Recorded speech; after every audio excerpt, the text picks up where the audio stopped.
भारत विरोधी और आतंकी संगठनों ने भारत माता के मस्तक पर हमला करके कई परिवारों के सिंदूर मिटाए थे, उन्हें भारतीय सेना ने ऑपरेशन सिंदूर के माध्यम से इंसाफ दिलाने का काम किया है।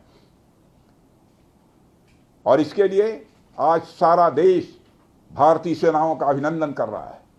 ऑपरेशन सिंदूर सिर्फ एक सैन्य कार्रवाई भर नहीं है, बल्कि भारत की राजनैतिक, सामाजिक और सामरिक इच्छा शक्ति का प्रतीक है। यह ऑपरेशन आतंकवाद के खिलाफ भारत की दृढ़ इच्छा शक्ति का और सैन्य शक्ति की क्षमता और संकल्प शक्ति का भी प्रदर्शन है। हमने दिखाया है, भारत आतंकवाद के खिलाफ जब भी कोई कार्रवाई करेगा तो आतंकवादियों और उनके आकाओं के लिए सरहद पार की जमीन भी सुरक्षित नहीं रहेगी। भारतीय सेनाओं ने ऑपरेशन सिंदूर को पाकिस्तान में मौजूद आतंकी ढांचा ढहाने के उद्देश्य से लॉन्च किया था।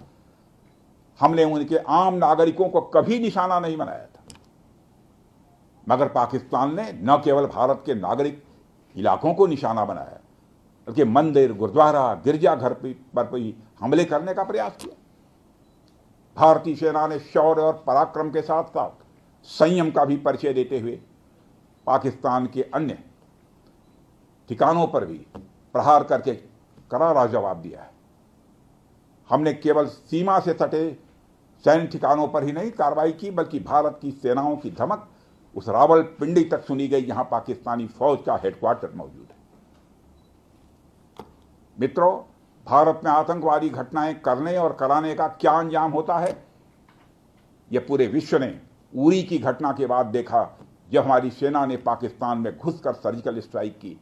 पुलवामा के बाद देखा, जब बालाकोट पर एयर स्ट्राइक की गई, और अब पहलगाम की घटना के बाद दुनिया देख रही है कि जब भारत ने पाकिस्तान के भीतर घुसकर मल्टीपल स्ट्राइक्स की हैं।